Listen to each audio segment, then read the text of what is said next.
కాలుష్యం అనేది ఫ్యాక్టరీల వల్ల లేదా వాహనాల వల్ల వస్తుందని ఇంతకాలం వరకు అవునండి తెలుసు. మీరు చెప్పిన కొత్త విషయం ఏంటంటే వ్యవసాయం నుంచి కూడా ఎక్కువ జరుగుతుంది ఈ రోజుకి కూడా. అంటే ఏ విధంగా జరుగుతుందంటే రసాయనాలు వాడడం వల్ల అలాగే స్ప్రే చేస్తున్నప్పుడు ఎయిర్ పొల్యూషన్ ఎలాగో జరుగుతుంది. మన వాడేవాళ్ళే కాదు, పక్క వాళ్ళు, పక్క జీవులు అన్ని ఎఫెక్ట్ అవుతాయి.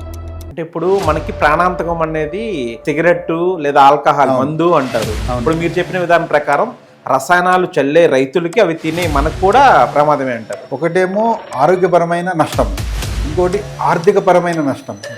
అంటే రసాయనాలు చల్లితే పంట అనేది త్వరగా చేతికి వస్తుంది, ప్రకృతి వ్యవసాయం చేస్తే కొంచెం లేట్ అవుతుంది పంట. అది ఎంతవరకు ఒక మార్పు లేకపోతే ఒక కంటికి కనిపించేది రసాయనాల్లో తొందరగా ఉంది, అది వాస్తవం. ఆ ఉత్పత్తి కోసం పెట్టే ఖర్చు కూడా రసాయనాల్లో ఎక్కువ ఉన్నది.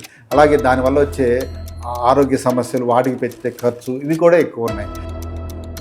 పెరుగుతున్న జనాభాకి సరిపడా ఉన్న భూమి, అంటే పెరగని భూమి, రసాయనాలు లేని ఈ ప్రకృతి వ్యవసాయం వల్ల ఇంతమంది జనాభాకి ఆహారం సప్లై చేయడం అనేది చాలా టైంతో కూడుకున్న, అందరికీ ఆహారం దొరకదు. ప్రకృతి వ్యవసాయంలో చీడపీడనాలు, తెగుళ్లను రసాయనాలు వాడకుండా ఎలా నియంత్రించాలంటే, కంటికి కనిపించే పురుగులు అనుకోండి, నీమాస్తం, వేపాకు, గోమయం, గోమూత్రం వీటితో చేసేది. కంటికి కనిపించే సూక్ష్మజీవులలో వస్తే పుల్లటి మజ్జిగ. ఏ రైతులైనా ఉన్నాయండి, అది రసాయన రైతులైనా ప్రకృతి రైతులైనా ఒక్కొక్కసారి పంట లాస్ వస్తుంది, తప్పు చేస్తూ ఉంటారా? నష్టం ఏ విధంగా వస్తుంది? నష్టం రావడానికి ఒక కారణము సమయం ఇవ్వకపోవడం. అంటే రోజు పొలానికి వెళ్ళి చూసుకోవాలి.